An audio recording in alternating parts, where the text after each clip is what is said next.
안녕하세요. 신의 성품에 통하는 방구석 통독의 정명원 목사입니다. 언컨택트 시대에 신의 성품에 컨택트하도록 도와드리도록 하겠습니다. 지금은 우리 사도행전에 대해서 계속 그 배경에 대해서 설명을 드렸었는데요. 오늘은 사도행전 1장 이런 부분을 좀 같이 살펴보면서 1장의 내용이 복음서와 어떻게 연결이 되어지는지, 그리고 사도행전 전체의 방향성은 어떠한 주제를 가지고 어떠한 동력에 의해서 이끌어져 가는지 한번 살펴보고 오늘은 마치려고 하는데요. 어, 사도행전을 기록한 누가는 누가복음의 끝과 연결을 시켜서 사도행전과 누가복음이 계속해서 연결되어서 진행되고 있는 것들을 우리에게 말해주고 있습니다. 다음에 표를 한번 살펴보시면은 누가복음 24장 44절에서 52절을 한번 찾아보시겠어요? 그리고 사도행전 1장 1절에서 11절도 이렇게 펴보시죠. 두 개 내용을 보게 되면은 이렇게 오버랩되어서 진행이 되어지는 걸 보게 돼요. 누가복음과 사도행전이 끊어진 것이 아니라 계속 되어져서 진행이 되어지는데, 우리 마치 드라마 볼 때 그런 거 있잖아요. 드라마 볼 때 그 끝부분에 가서 너무 극적인 순간에 딱 끊고 다음에 안 찾아보고는 못 베기도록, 그 다음에 다음 시간에 처음 시작할 때는 그 앞 회에서 했던 중요한 내용들을 살짝 얘기해주면서 연속적으로 이 스토리가 진행되도록 해주잖아요. 마치 그런 구조 같아요. 누가복음 끝에 극적으로 예수님의 부활에 대한 내용이 나오고, 근데 그 내용을 다시 넘겨받아서 사도행전에서 예수의 죽음과 부활의 의미, 그 다음에 복음 전파, 그 다음에 증인될 것에 대해서, 성령의 능력으로 무장할 것에 대해서, 그러면서 예수님이 승천하시는 장면이 나옵니다. 이렇게 해서 누가복음과 사도행전은 연결이 되어져서 진행이 되고 있어요. 또한 강조점도 되게 비슷합니다. 하나님의 나라란 단어가 많이 나와요. 누가복음에서는 하나님의 나라라는 단어가 33번이나 나오거든요.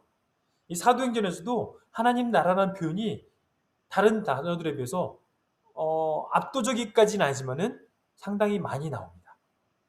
그래서 5번 정도 나오게 되는데, 이 하나님 나라가 주요한 주제인 것을 알게 돼요. 누가복음과 사도행전 모두 다 성령이 되게 강조되어 있죠. 그 다음에 기도가 많이 강조되어져 있습니다. 그래서 기도하는 장면들이 많이 나오고, 기도를 통해서 역사가 일어난 것들을 많이 보게 됩니다. 누가복음 말씀드릴 때 살짝 말씀드려서 기억이 안 나실 수도 있는데, 누가복음의 특징 중에 하나는 성령이 강조되어진다, 기도가 강조되어져 있다, 그 다음에 객과 고아, 과부와 여인들, 연약한 자들에 대해서, 가난한 자들에 대해서 많이 돌보는 내용들이 나온다. 다른 데서는 찾아보기 어려워요. 누가 공동체는 이방인 공동체 중에서도 좀 가난하고 좀 사회적으로 약자에 속하는 대상들이 많았거든요. 그래서 이런 공통점들을 가지고 일맥상통하여서 쭉 흘러가는 것을 보게 됩니다. 이 누가복음의 사도행전에서 중요한 것 중에 하나는, 성령을 받으면은, 오직 성령이 너에게 임하시면 너희가 권능을 받고 라고 말씀하고 계시죠. 그래야 어떻게 예루살렘과 온 유대와 사마리아와 땅끝까지 이르러 내 증인이 되리라. 어떻게 이들이 증인되는 삶을 살아가게 돼요? 바로 누구에 의해서? 성령에 의해서. 그래서 이 사역의 모든 것에 보면은 성령이 주도권을 가지고 있는 걸 보게 돼요. 다음에 표를 보시게 되면은 오순절 강림 사건, 성령이 여러 가지 시청각적으로, 소리도 강한 바람과 같이, 눈으로도 불에 갈라지는 혀와 같이, 이 불 보면은 이렇게 혀가 갈라져 있잖아요. 그 불에 갈라지는 혀가 각 사람에게 개별적으로 다 임한 거예요. 성령의 주도적 사건이죠. 8장에서도 보면은 빌립이 사마리아 지역에서 사역을 너무 잘해서 성도 수가 늘어나고 있고 교회가 부흥하고 있었는데, 갑자기 이 잘하고 있던 빌립을 성령께서 다른 곳으로 보내십니다. 우리 생각에는 잘하고 있으니까 그곳에서 계속 잘하도록 내버려두면 좋을 것 같은데, 하나님의 생각은 우리하고 달랐죠. 바로 하나님께서는 빌립을 에티오피아 내시를 만나도록 예루살렘과 가사의 중간 지역 광야 지역으로 보내십니다. 바로 그 한 사람을 위해서 보내신 거죠. 그곳에서 에티오피아 내시, 에티오피아 여왕 간닥의 네시를 만나서 이사야 53장을 해석해주고 그로 말미암아 에티오피아 정교회가 생겨져서 지금까지도 기독교 문화가 그곳에 남아있는 것을 보게 되죠. 이게 바로 성령의 역사시죠. 또 아나니아를 시켜서 바울의 회심을 도울 때도 마찬가지죠. 아나니아가 그 바울 좀 전까지만 해도 우리를 잡아서 죽이려고 했던 사람인데 어떻게 가요? 하니까 성령께서 뭐라고 그래요? 내가 이방인의 빛으로 이방인의 사도로 내가 불렀다 하면서 안심을 시키고 가도록 도우시오. 바로 성령께서 주도하신 사건입니다. 베드로를 통해 고넬료의 회심을 관장할 때도 누가 개입하시나요? 성령께서 개입하시죠.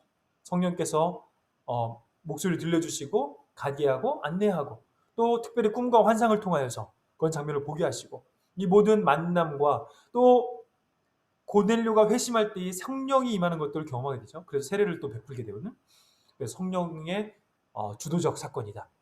바울과 바나바가 선교를 갈 때도 마찬가지죠. 그들을 발송할 때도 성령이 강력하게 임한 걸 보게 되고 바울 일행이 사실은 2차 선교 여행 때 어디로 가려고 하죠?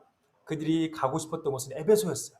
에베소가 그 당시에 무역의 중심지였고 정말 대단한 큰 도시였기 때문에 그곳에서 말씀을 강력하게 전하고 싶었어요. 그러나 성령께서 뭐라고 말해요?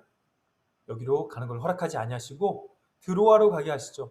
그래서 드로아에서 이 해협을 건너서 빌립보, 유럽으로 가게 하신 거죠. 그래서 빌립보 지역에 가서 교회를 세우고 말씀을 전하는 일. 그래서 2차 선교 여행이 힘있게 또 전달된 걸 보게 됩니다. 또 마지막에 바울을 로마로 인도하실 때도 성령께서 주도하신 걸 보게 됩니다.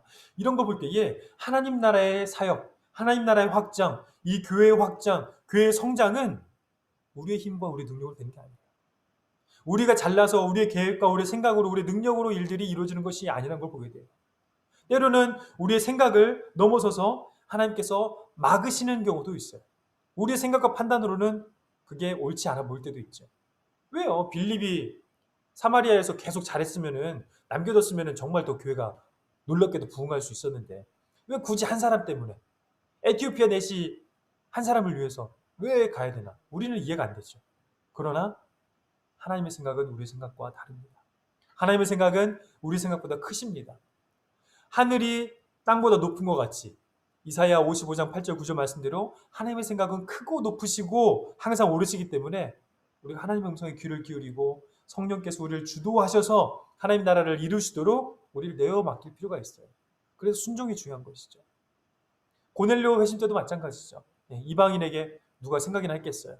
그러나 환상을 통하여서 준비하시고 이런 일이 일어나도록 진행하시고 에베소로 가고 싶었지만은 마케도니아 빌립보 지역으로 가게 하시는 성령의 역사 그런 일들이 있었기 때문에 이렇게 하나님 나라가 유럽으로까지 힘있게 확장되어 가는 일들이 시작된 것이죠. 이 모든 것 교회는 성령께서 역사하셔야 됩니다. 근데 안타깝게도 제가 여러 번 말씀드렸지만은 어느 기록에 나오는 것처럼 한국 교회의 모든 사역과 행사 중에 진행되어지는 것 중에 80% 정도는 성령의 도우심 없이 진행되고 있는 것 같다라는 결과 보고서가 있어요. 우리의 능력으로 우리의 힘으로 내 경험과 내 지식으로 일들을 해나가면 되긴 될 거예요.